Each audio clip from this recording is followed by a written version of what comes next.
Grandir en discernement dans un monde de tromperie. Pour commencer, je souhaite tous vous remercier, mes précieux frères et sœurs, pour vos retours très positifs et tous vos billets d'affection. Ça m'aide vraiment à poursuivre ce ministère, les obstacles et les difficultés et sources de découragement étant nombreux et incessants. Mais j'ai bien conscience que c'est le lot de chacun de nous qui nous efforçons de demeurer fidèles au Seigneur. Le Seigneur attire de plus en plus notre attention sur le thème dit de la grande tromperie, qui est prophétisé sur notre ère de l'Église, et tout particulièrement sur la fin de cette ère dans laquelle nous vivons et qu'on appelle de façon trompeuse d'ailleurs, fin des temps. Me revoilà donc sur le sujet du discernement, comme poussé par une impérieuse nécessité, qui surpasse ma lassitude et ma fatigue intense.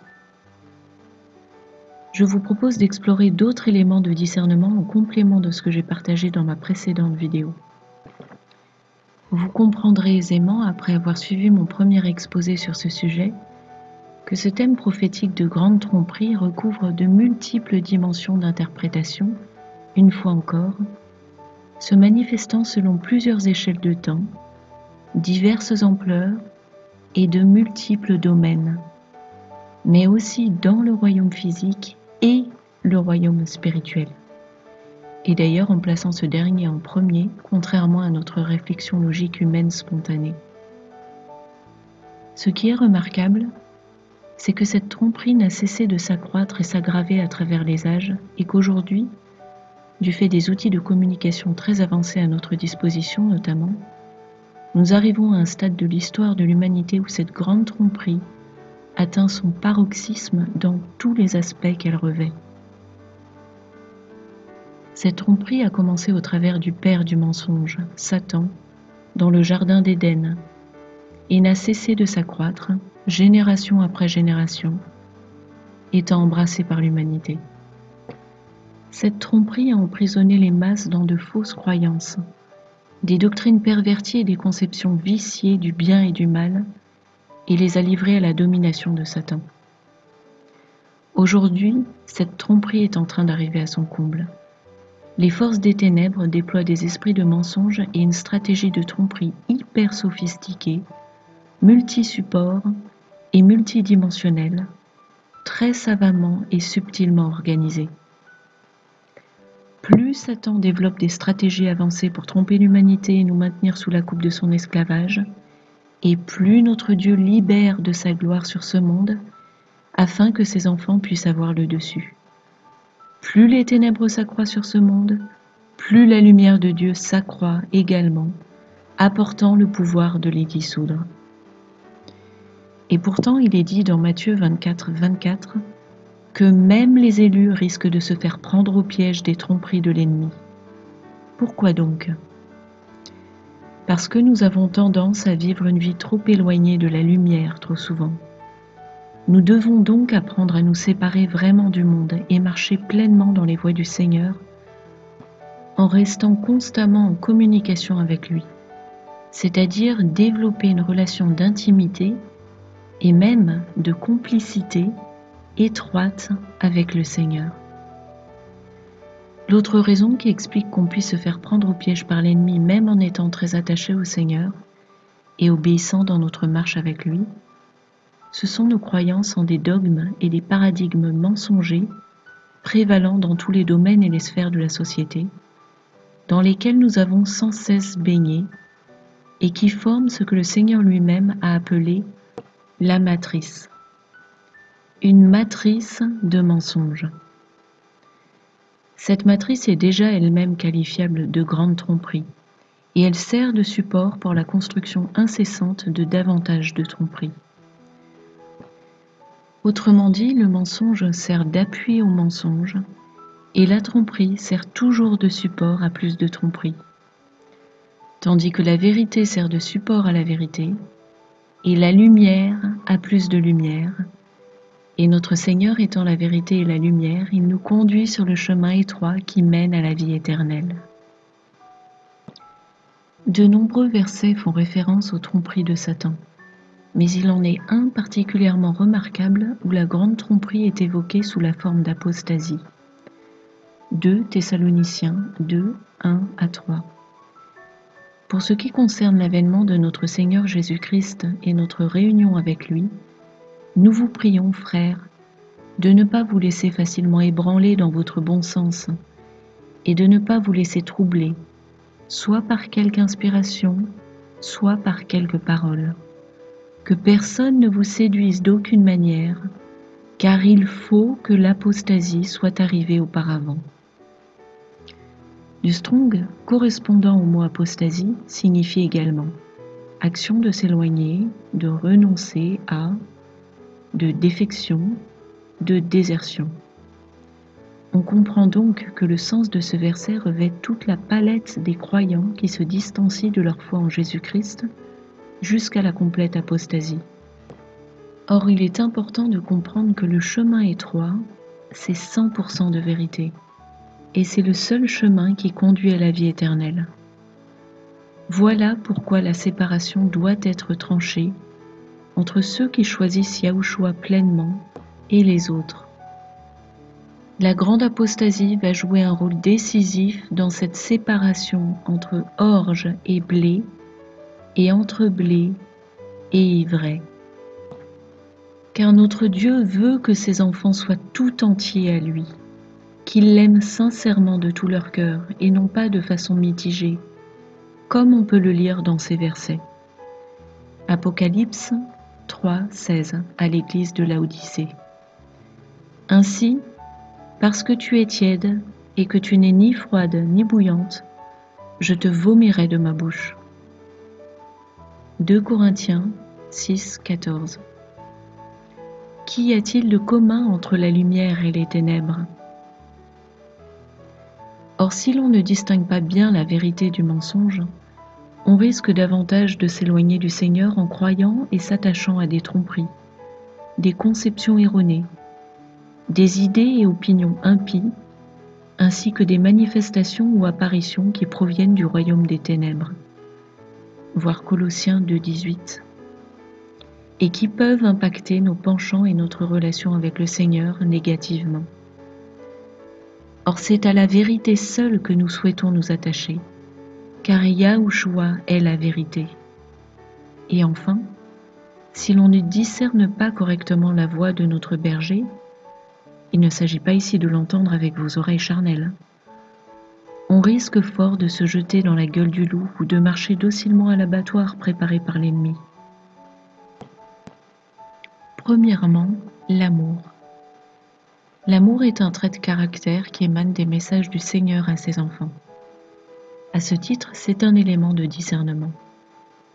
Attention à ne pas limiter notre discernement à cet aspect-là toutefois, car non seulement nous pouvons nous laisser leurrer par de fausses paroles d'amour feintes par l'ennemi, mais nous pouvons aussi être vexés, blessés dans notre orgueil charnel, par une correction du Seigneur, de sorte que nous sommes alors réfractaires, rendus insensibles à l'amour qu'il nous manifeste en dépit de sa correction. C'est donc quelque chose de subtil qu'il faut apprendre à ressentir et apprécier. On pourrait dire autrement que les messages du Seigneur émanent une bienveillance particulière, de sorte que même s'il nous corrige, il le fait de façon douce et constructive, qui nous encourage à faire les changements nécessaires, et non pas de façon condamnatoire. La peur. La peur n'est pas du Seigneur. C'est une émotion impie, une émotion de la chair qui peut être instillée en nous par l'ennemi. C'est pourquoi le fait de ressentir de la peur à l'écoute d'un message peut être un élément de discernement. Mais là encore, il faut analyser cette peur. Nous mettons de côté ici la peur bénéfique, cette peur soudaine et passagère quand nos sens nous alertent d'un danger immédiat. En marge de cela, nous ne devons pas confondre une peur raisonnée de l'inconnu des choses à venir, qui doit être finalement surpassée par l'amour qu'exprime le Seigneur envers nous, avec une vraie peur communiquée par un ton menaçant et condamnatoire dans le message. Il est vrai que là encore, c'est délicat en cette époque de jugement sur le monde, mais si l'on connaît bien le Seigneur, on sait bien qu'il n'abandonne pas et qu'il n'abandonnera jamais ses enfants pendant que tombent ses jugements. On pourrait dire que si le message vous donne l'impression d'être la proie d'un Dieu cruel et impersonnel, alors même que vous aimez le Seigneur et vous appliquez dans ses voies, il y a peut-être bien un problème avec ce message. Il est intéressant de se rappeler ici que l'amour peut être converti en foi et confiance en Dieu, et que l'un comme l'autre sont des forces motrices bienfaisantes qui nous poussent à avancer dans la bonne direction, même si les circonstances sont contre nous. L'amour et la gratitude génèrent et entretiennent un cercle vertueux qui nous fait grandir et marcher dans la présence de Dieu. Inversement, la peur fait reculer l'amour et suscite l'égoïsme et l'ingratitude. Et lorsqu'elle s'installe dans la durée, elle a un effet paralysant. La peur nous éloigne de Dieu, car elle nous fait accepter et entretenir des croyances négatives, ce qui est une forme de foi en l'ennemi. Notre foi en Dieu est inversement proportionnelle à notre foi dans les mensonges et menaces de l'ennemi. Or, donner du crédit à l'ennemi et ses émotions impies revient à faire perdre du crédit à Dieu et ses promesses pour nous, comme si on faisait de Dieu un menteur ou un traître. Car ces émotions sont diamétralement opposées et antinomiques. Autrement dit, accepter et faire sienne des émotions impies, c'est déjà faire une brèche dans notre armure spirituelle, car on commence alors à faire alliance avec l'ennemi et on lui donne donc du pouvoir sur soi. Bref, comme on peut le voir, c'est un cercle vicieux. Lorsque nos craintes surpassent notre foi et confiance en Dieu, nous donnons à l'ennemi le pouvoir de nous nuire, et même éventuellement de réaliser sur nous précisément ce que nous craignons. De là, on comprend mieux en quoi la peur est une véritable arme, pas seulement psychologique, mais spirituelle, que l'ennemi peut utiliser puissamment contre nous si on le laisse faire. Troisièmement, les figures de style linguistique. Jésus a utilisé beaucoup de figures de style pour enseigner ses disciples. Si l'on ne comprend pas cela ou si on l'oublie dans la lecture des évangiles, on risque d'avoir bien du mal à discerner ce que Jésus voulait communiquer comme enseignement. Nous savons que Jésus parlait en paraboles remplies de métaphores. Si l'on reste terre à terre, au premier degré, la parabole n'enseignera rien d'utile spirituellement, et elle peut même nous induire en erreur dans son enseignement. Les symboles et les métaphores doivent être correctement identifiés pour pouvoir décoder le sens et l'enseignement transmis par la parabole. Il est un autre exemple remarquable sur lequel beaucoup butent, l'hyperbole. L'hyperbole est une figure de style qui consiste à exagérer volontairement quelque chose jusqu'au grotesque ou jusqu'à choquer, de façon à en souligner l'importance et marquer les esprits. Lorsque Jésus a dit en Luc 14, 26 « Si quelqu'un vient à moi, et s'il ne hait pas son père, sa mère, sa femme, ses enfants, ses frères et ses sœurs, et même sa propre vie, il ne peut être mon disciple. » Est-il en train de prêcher la haine de nos proches pour entrer dans le royaume des cieux? Évidemment non. Il est seulement en train d'utiliser une figure de style appelée hyperbole. La capacité à identifier et saisir les figures de style utilisées par le Seigneur est donc un élément important de discernement. Quatrièmement, les Écritures, notre fil à plomb. La parole de Dieu est la vérité. Donc, pour discerner la vérité du mensonge, la première des priorités est de lire et étudier assidûment la parole. Sans connaissance de la parole, nous ne pouvons pas avoir de discernement. De là, toute parole reçue en prière ou tout message dit de Dieu doit être jaugé au moyen des Écritures. En effet, c'est la parole de Dieu donnée au moyen de la Bible qui nous permet de juger si une parole inspirée vient effectivement du Seigneur. Il ne devrait pas y avoir de contradiction. Ok, cela va de soi, a priori. Mais cela peut s'avérer être beaucoup moins évident et simple dans la mise en pratique. Cependant, après avoir expliqué que la parole comporte de multiples sens en se rapportant à plusieurs plans ou dimensions d'interprétation, on peut légitimement se poser la question: comment s'y retrouver? C'est un peu comme si l'on cherchait le nord à l'aide d'une boussole très fiable, mais qui aurait 7 aiguilles, chacune indiquant une direction différente. Mais alors, comment faire? Comment la Bible va-t-elle nous aider à discerner le vrai du faux dans ce que l'on reçoit? Avez-vous remarqué à quel point le récit de certains événements identiques dans chacun des 4 évangiles diverge par une multitude de détails? La question n'est pas tant de savoir lequel des récits est le plus proche des faits tels qu'ils se sont précisément déroulés, mais de comprendre que, quelles que soient les divergences de récits, ce qui est enseigné au travers de ces écritures reste parfaitement correct et conforme à ce que Dieu a voulu transmettre, tant au niveau de la compréhension symbolique que de la compréhension morale et spirituelle. Autrement dit, notre erreur serait de croire que l'important est de déterminer lequel des apôtres a été un témoin fidèle des faits. En fait, cela nous enseigne même au passage qu'aucun témoin n'est jamais parfaitement fidèle aux faits dont les détails rapportés, du fait même de sa perception imparfaite, partielle et subjective. Cela nous montre bien que la Bible est un outil de discernement par l'esprit avant la lettre, c'est-à-dire la syntaxe, la ponctuation, la formulation. Attention, je ne suis pas ici en train de minimiser l'intérêt de la forme sous laquelle se présente l'écriture. La forme joue aussi un rôle particulier, notamment au niveau de la révélation prophétique. Mais c'est l'esprit de la parole qui éveille notre discernement. Or, connaître l'esprit d'une personne, c'est connaître sa façon de penser, ses idées, ses opinions, ses préférences.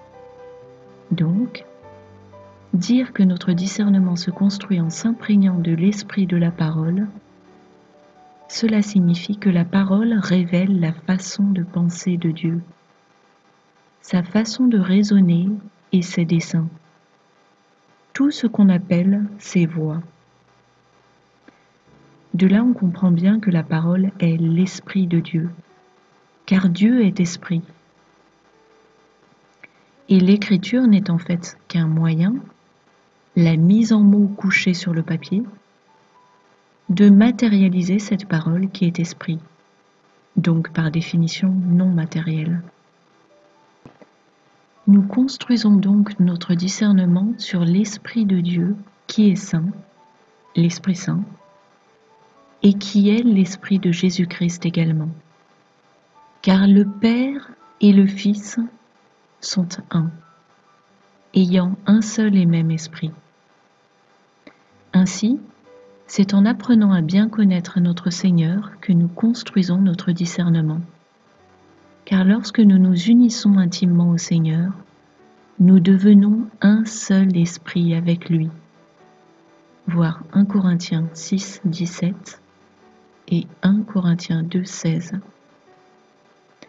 Cela se fait aussi en s'imprégnant sans cesse des Écritures qui nous communiquent la pensée de Dieu et ses voies.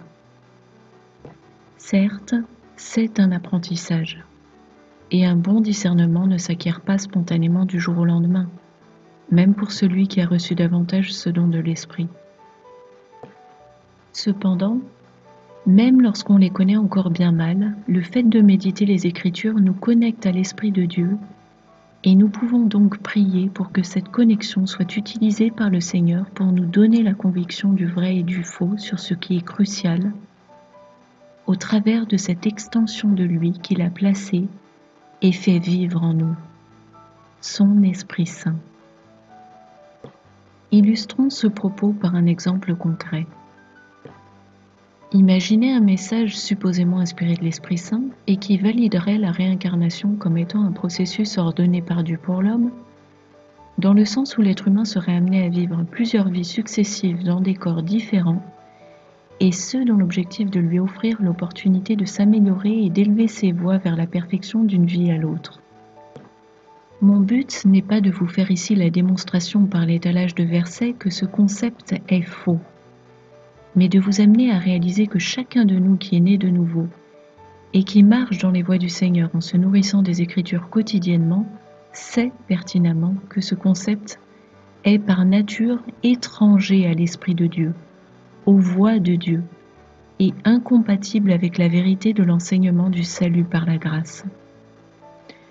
Enfin, rappelons-nous toujours le caractère de Dieu pour pouvoir discerner si un message vient de lui et reflète effectivement son caractère. Dieu est amour, fidélité et justice. Cela transparaît donc naturellement dans tout message qu'il adresse à ses enfants. Si vous ne ressentez pas cela, si le message vous met mal à l'aise, méditez sur le pourquoi. Peut-être est-ce simplement parce que le message pointe du doigt nos péchés et que nous ne sommes pas à l'aise avec la culpabilité que cela suscite en nous. C'est une bonne chose dans ce cas, car cela nous pousse à mettre notre vie en ordre et à nous repentir devant Dieu. C'est pourquoi le Seigneur châtie ceux qu'il aime. Voir Proverbes 3.12, Hébreux 12.6 et Apocalypse 3.19. Si un message suscite la peur, interrogeons-nous sur la nature de cette peur. Est-ce une peur qui nous pousse à corriger nos voies et nous rapprocher du Seigneur? Ou bien est-ce une peur paralysante ou qui nous encourage à rechercher une solution selon les voies du monde et un comportement égocentré? Dans tous les cas, n'oublions jamais de tenir compte du contexte et ne prenons jamais une phrase ou même un paragraphe isolément pour juger de la totalité d'un message. Notons aussi que l'amour et la justice divine sont indissociables. Ainsi, le Seigneur peut effectivement avoir des paroles intransigeantes, sévères et condamnatoires, lorsqu'il s'adresse spécifiquement à un groupe de personnes qui commettent des abominations ou des organisations ou nations qui commettent des crimes contre l'humanité. Et nous ne pouvons qu'approuver. Cinquièmement, les messages qui soutiennent des doctrines antiscripturales. Ne confondons pas les doctrines antiscripturales et les doctrines non scripturales. La nuance sur laquelle j'attire votre attention ici est la suivante. Ce que nous devons rejeter, ce sont les doctrines qui vont à contre-courant de ce que l'Évangile de Christ nous enseigne, et non pas les révélations qui ne semblent pas être présentes dans la Bible. Car la Bible ne se prétend pas être une encyclopédie renfermant toute connaissance spirituelle, ce qui d'ailleurs est impossible puisque seul Dieu détient toute cette connaissance. Or, Dieu est infini.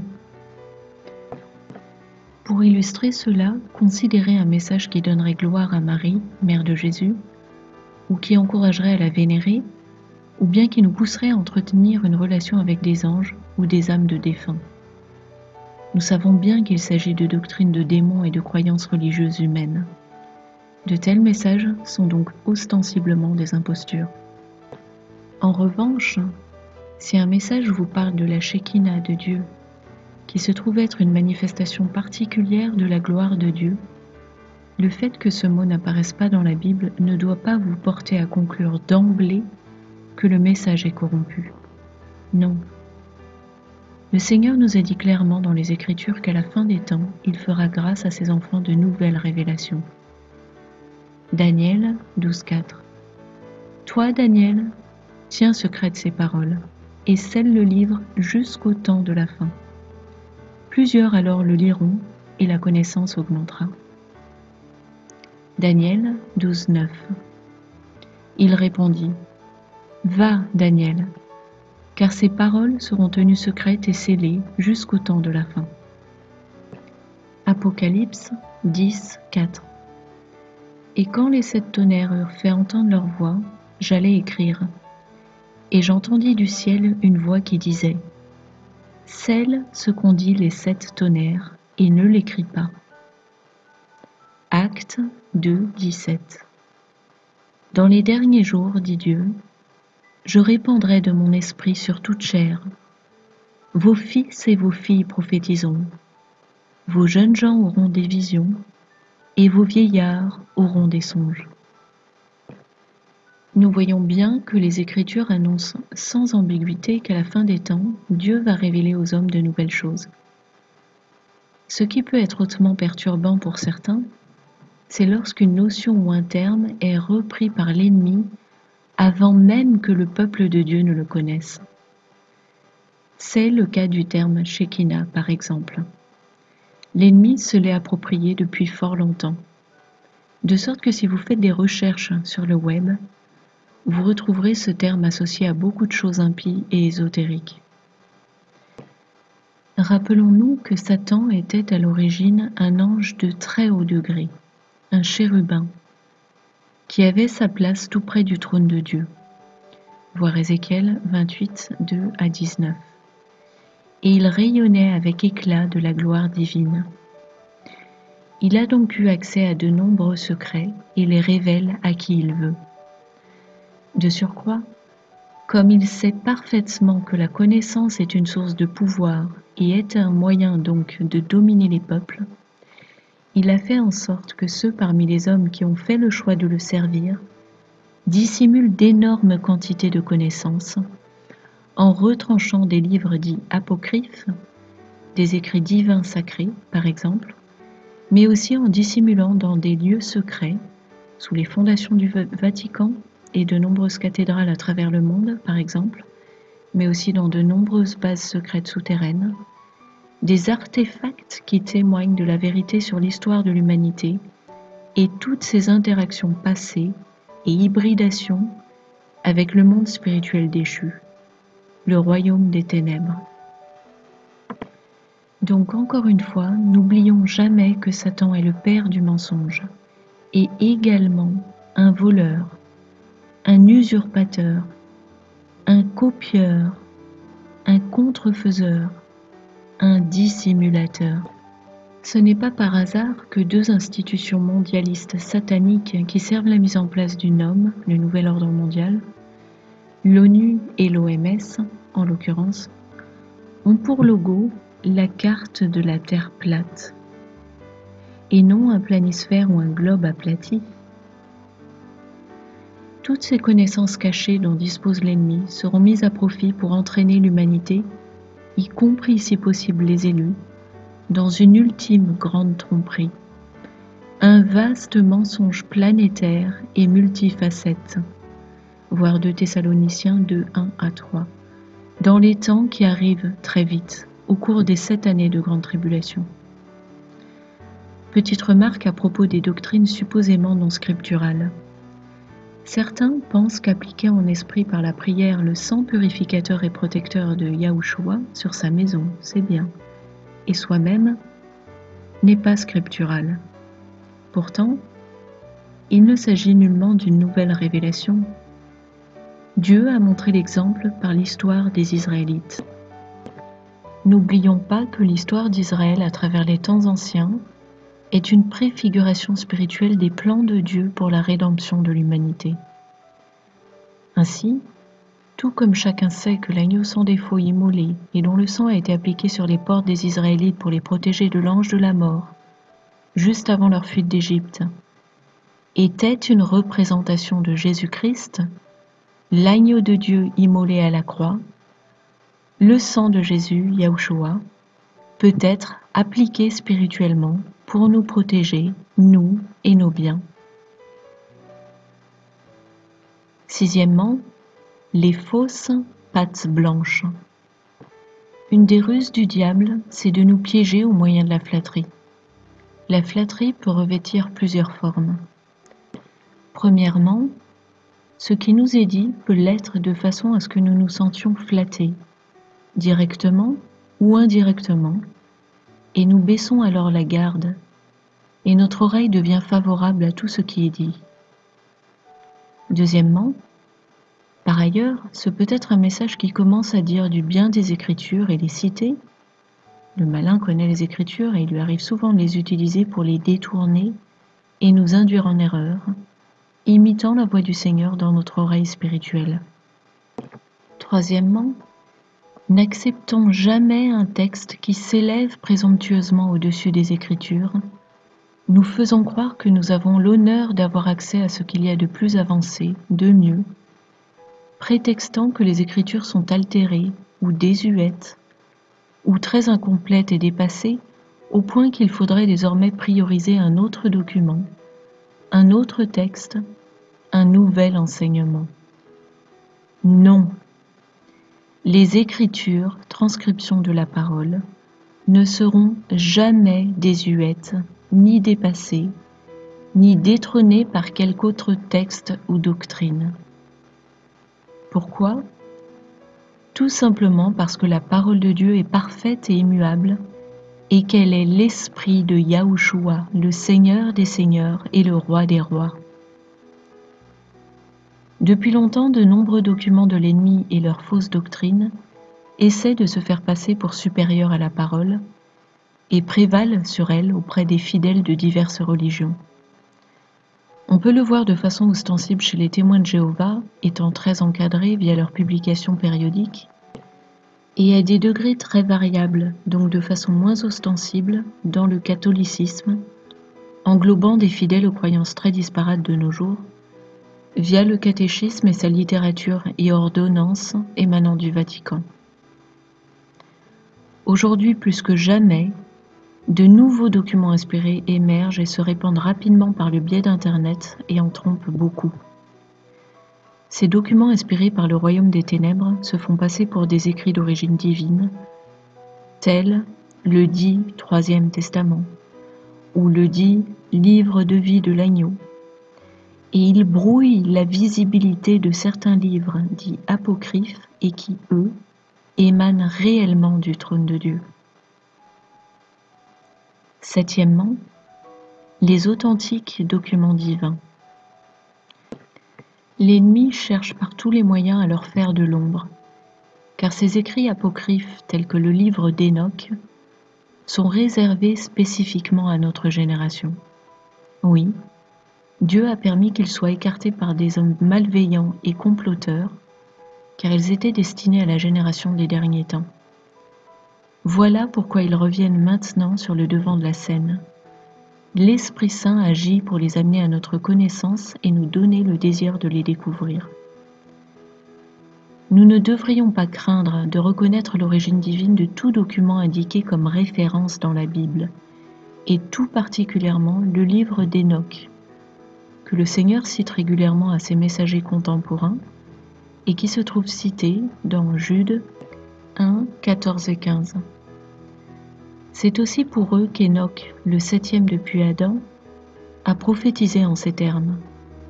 Voici, le Seigneur est venu avec ses saintes myriades pour exercer un jugement contre tous et pour faire rendre compte à tous les impies parmi eux de tous les actes d'impiété qu'ils ont commis et de toutes les paroles injurieuses qu'ont proférées contre eux des pécheurs impies.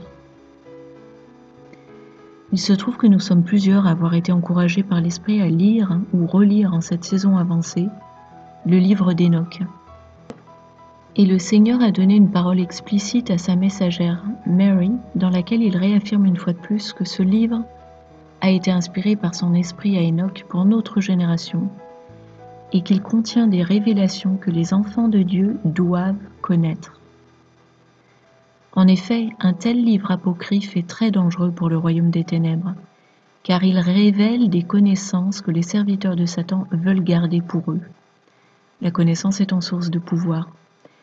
Et il dévoile des complots ahurissants, transgénérationnels d'ampleur mondiale, par lesquels les élites sataniques ont maintenu les peuples dans le mensonge, la fameuse matrice. Une autre ruse du diable, c'est de s'inviter au milieu d'un message authentique. Il s'est alors nécessairement produit un événement qui nous échappe totalement si nous ne sommes pas le receveur du message. Ce peut être une interruption dans la réception du message par un appel téléphonique ou une visite inopinée, un détournement d'attention et une visite éclair à la cuisine, au frigo ou ailleurs, ou encore une pensée impie, non repentie, qui a ouvert une porte légale à l'ennemi. Bref, ce n'est brusquement plus l'Esprit Saint qui parle. Huitièmement, celui qui reçoit et transmet des messages ne sait pas tout. Cette affirmation peut sembler être une lapalissade, et pourtant, nous risquons fort de tomber dans le piège de ce que cela implique. Premier exemple. Il m'est arrivé à de multiples reprises d'écouter des messages délivrés à l'un ou l'autre des messagers du Seigneur et d'être convaincu de leur authenticité, me disant en moi-même « Amen, je te rends grâce Seigneur, je discerne sans ambiguïté que ce message vient de toi. » Et là-dessus, le messager ou la messagère insère alors ses propres commentaires, donnant au message en question un sens complètement erroné, lui faisant dire autre chose, et même parfois l'exact opposé de ce qu'il dit. Et là, je pense, aïe aïe aïe, Seigneur, cette personne n'a pas compris ce que tu lui as délivré. Elle vient de saboter le sens du message en l'interprétant de travers devant son audience. Illustration. Un message indique que le leader de l'Amérique va l'amener à sa perte et qu'elle va être détruite sous le coup du jugement divin. Et le vaisseau, le messager qui reçoit ce message, s'empresse de commenter que Donald Trump sert l'ennemi et conduit l'Amérique à son imminente destruction. Mais avec un peu de recul et de discernement, on comprend bien que le Seigneur pointe en fait vers un futur non immédiat et qu'il parle d'un futur leader qui n'est pas l'actuel président qu'il a lui-même fait élire et sur lequel repose sa main, mais un autre qui est de toute évidence Obama faisant son coming back. On sait également qu'à la fin des grandes tribulations, l'Amérique telle que nous la connaissons sera effectivement détruite en grande partie et n'aura d'ailleurs plus jamais le même visage. Voir ou revoir à ce sujet le message suivant. Deuxième exemple.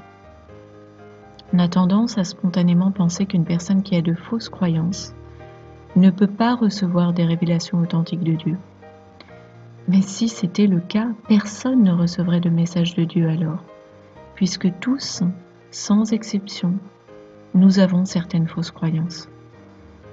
En réalité, et je vais certainement en surprendre, voire en choquer certains, le Seigneur fait grâce de révélations extraordinaires même à ceux de ses enfants qui ont en eux certaines fausses doctrines, telles que les doctrines catholiques idolâtres, par exemple.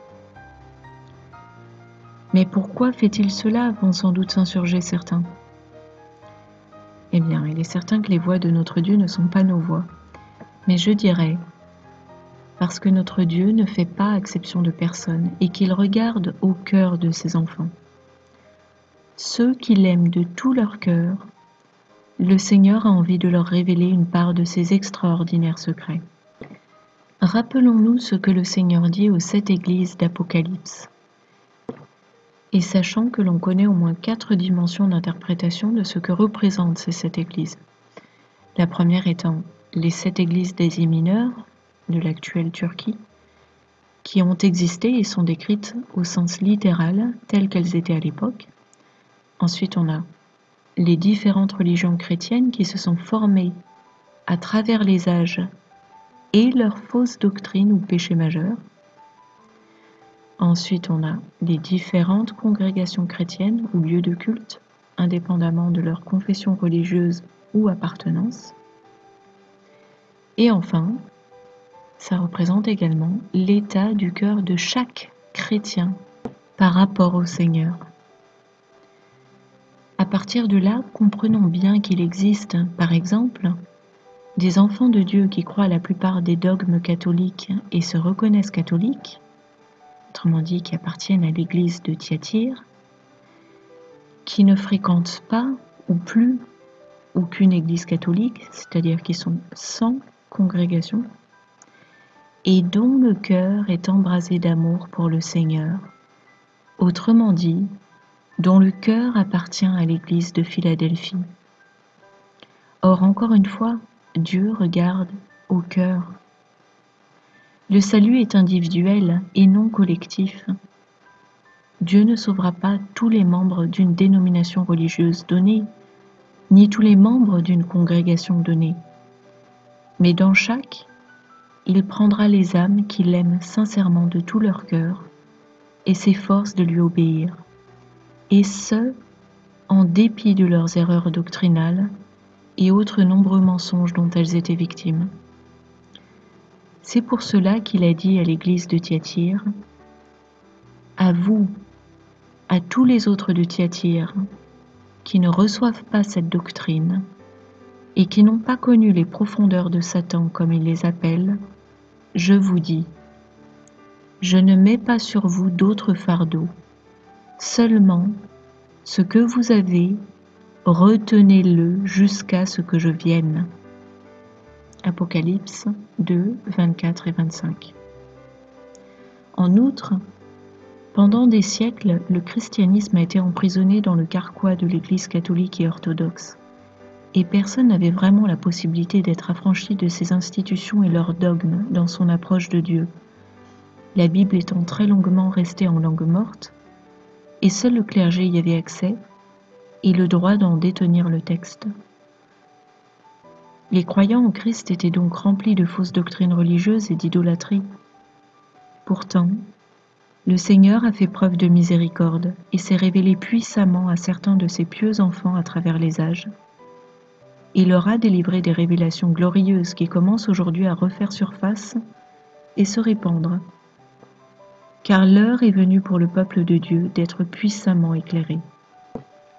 Aujourd'hui encore, le Seigneur choisit tout type de chrétiens pour se révéler, puisque tous nous avons de fausses croyances, qu'elles proviennent de l'Église catholique ou d'autres religions chrétiennes, ou qu'elles proviennent des médias, qui sont aussi un outil de tromperie et de manipulation entre les mains de Satan. Bref, il n'y a pas de favoritisme avec le Seigneur, car nous sommes tous dans l'erreur à des degrés variables, et même malgré nous, c'est-à-dire même lorsqu'on a la vérité très à cœur. Pour autant, je me garderai de partager ici des révélations de notre Seigneur à un frère ou une sœur catholique, par exemple. Tout simplement parce que j'évite de partager au tout venant de la nourriture spirituelle qui côtoie des doctrines de démons clairement identifiées. Car hélas, cette Église se caractérise par une pratique idolâtre plus ou moins marquée envers Marie, mère de Jésus, et selon les cas envers divers saints décédés, les anges et le pape, qui n'est autre que le faux prophète d'Apocalypse, rien de moins. Or toutes ces pratiques idolâtres sont en abomination aux yeux de Dieu et ouvrent des portes au royaume des ténèbres, donnant des droits à l'ennemi pour venir nous harceler et se faire passer pour l'Esprit Saint. En marge de cela, nos frères qui sont dans le catholicisme tentent à croire, naturellement mais à tort, que des messages et révélations de Dieu donnés à un membre de cette Église, des membres qu'ils appellent mystiques, témoigneraient de l'approbation par Dieu pour l'Église catholique, ce qui les rend fiers de leur religion et les pousse à la défendre. En fait, c'est là une conception erronée. Dieu n'approuve que la vérité, et la religion s'en éloigne à des degrés variables jusqu'à l'extrême opposé. Le Seigneur ne délivre jamais un message à personne dans le but d'apporter la gloire à une doctrine religieuse humaine, quelle qu'elle soit. Ceux qui croient cela sont encore prisonniers de leur fierté charnelle et d'un esprit religieux. Hélas, le Vatican a toujours utilisé les expériences spirituelles de fidèles nés dans le catholicisme pour couvrir leur identité satanique, se rendre gloire et s'assurer la fidélité de nos frères et sœurs catholiques. Neuvièmement, avoir l'onction prophétique ne signifie pas être approuvé de Dieu. On lit en Matthieu 7, 21 à 23, « Ceux qui me disent « Seigneur, Seigneur » n'entreront pas tous dans le royaume des cieux, sous-entendu, à temps pour les noces de l'agneau. Mais celui-là seul qui fait la volonté de mon Père qui est dans les cieux. Plusieurs me diront en ce jour-là, Seigneur, Seigneur, n'avons-nous pas prophétisé par ton nom? N'avons-nous pas chassé des démons par ton nom? Et n'avons-nous pas fait beaucoup de miracles par ton nom? Alors je leur dirai ouvertement, je ne vous ai jamais connus. Retirez-vous de moi, vous qui commettez l'iniquité. Par ces versets, nous devons bien comprendre qu'une prophétie correcte peut émaner d'une personne qui œuvre en conscience ou sans vraiment s'en rendre compte pour l'ennemi. Tout simplement parce que le Seigneur donne généreusement ses dons, mais qu'il ne retire à personne son libre arbitre. Certains s'éloignent du Seigneur consciemment ou inconsciemment, par exemple en se laissant gagner par l'orgueil que suscite en eux leurs dons, leur réussite ou l'admiration de leurs frères et sœurs, et continuent à prophétiser. Le problème, c'est qu'ils ne marchent plus pleinement sur le sentier du Seigneur, et ils se mettent du coup à entraîner peu à peu avec eux ceux qui les suivent, hors des voies du Seigneur, doucement mais sûrement. La Bible nous donne en exemple le prophète Balaam à ce sujet, voir Nombre, chapitres 22 à 24. Dixièmement, la nécessité d'apprendre à discerner par soi-même, posément et dans l'humilité. Ne nous sentons pas obligés d'avoir un avis sur tout comme dans le monde. C'est un moyen par lequel l'ennemi nous fait adopter les mensonges qu'il nous sert constamment dans tous les domaines. Ne craignons pas de ne pas savoir, et de le reconnaître, c'est un signe d'humilité. Et c'est sur l'humilité que se construit la sagesse de Dieu, car c'est lorsque nous sommes petits et le reconnaissons que la puissance de Dieu peut être déployée en nous. Voir 2 Corinthiens 12, 9 et 10. En outre, à chaque âge, sa nourriture spirituelle appropriée. Et les cacahuètes ont beau être délicieuses et attractives, elles sont propres à étouffer un nourrisson. Rappelons-nous les propos de Paul aux Corinthiens dans 1 Corinthiens 3, 2. Toute révélation ne nous est pas forcément accessible à n'importe quel moment de notre parcours de vie spirituelle. Et l'accepter nous évitera de tomber dans l'orgueil ou dans la peur de l'inconnu, du fait de se sentir perdu, ne sachant plus comment raisonner avec de nouveaux éléments inconnus jusque-là. On ne le répétera jamais assez. L'idolâtrie, l'orgueil et la peur sont 3 handicaps majeurs pour un bon discernement. L'idolâtrie sous toutes ses formes nous fait tisser des liens avec l'ennemi, celui-là même qui veut nous égarer. La peur paralyse le discernement. L'orgueil rend aveugle et nous empêche donc de nous remettre en question, c'est-à-dire de voir et reconnaître nos erreurs pour nous corriger et nous repentir devant Dieu. Les 3 font donc de nous des proies pour accueillir favorablement la voix de l'ennemi et nous retenir dans ses voies. Ensuite, il nous faut réaliser ceci. Le fait qu'une personne puisse avoir raison sur des sujets controversés qui nous tiennent à cœur ne signifie pas que toute opinion de cette personne est juste et que son discernement est infaillible. Inversement, le fait qu'une personne se trompe et ne discerne pas la vérité sur un sujet donné ne signifie pas que tout ce qu'elle croit et dit est faux. En fait, encore une fois, nous sommes tous faillibles, quel que soit notre appel, et quels que soient les dons de l'Esprit que nous avons reçus de Dieu. Et le Seigneur ne permet pas qu'aucun de nous ait tout compris sur tout. Nous avons tous des failles dans notre compréhension, et donc également dans notre discernement. Il est extrêmement important de retenir qu'avec le Seigneur, aucune révélation n'est unidirectionnelle ni monodimensionnelle. Autrement dit, si désormais nous nous surprenons encore à penser « Oui, ça y est, j'ai compris cette révélation, j'ai la solution » au singulier. Faisons donc un pas en arrière et demandons-nous, avec la curiosité candide d'un enfant, tout ce que nous avons manqué voir. Le fait de pointer ainsi vers l'immensité de la connaissance ne doit pas pour autant nous faire peur. car il n'y a qu'une seule quête vraiment importante. C'est la voie royale qui conduit à Dieu et nous maintient en lui, c'est-à-dire l'amour véritable. Car l'amour véritable couvre une multitude de péchés. 1 Pierre 4,8. Pour le reste, rien n'est simple dans les voies de Dieu, et la tendance naturelle de l'homme à simplifier les choses pour les mettre à sa portée, les amener à la portée de sa compréhension plus aisément, est une erreur qui bouche l'horizon des autres réalités existantes. Car plusieurs interprétations correctes coexistent toujours. Si nous pensons avoir trouvé la solution, nous nous fermons au champ de toutes les autres vérités contenues dans une même révélation. Et nous risquons fort de rejeter tout ce que les autres pourraient dire et proposer à ce sujet, ce qui peut aussi susciter des débats et polémiques inutiles et des divisions dans le corps de Christ. Alors que si nous considérons au contraire que nous n'avons qu'un morceau du puzzle sur cette prophétie, nous serons alors ouverts et à l'écoute de ce que les autres ont pu recevoir de l'Esprit.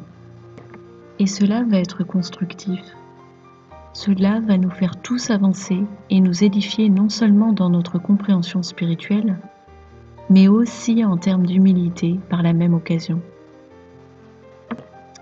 Pour ceux qui ont apprécié cet exposé, je vous propose un 11e point que vous pouvez lire dans le texte de cet exposé. Shalom.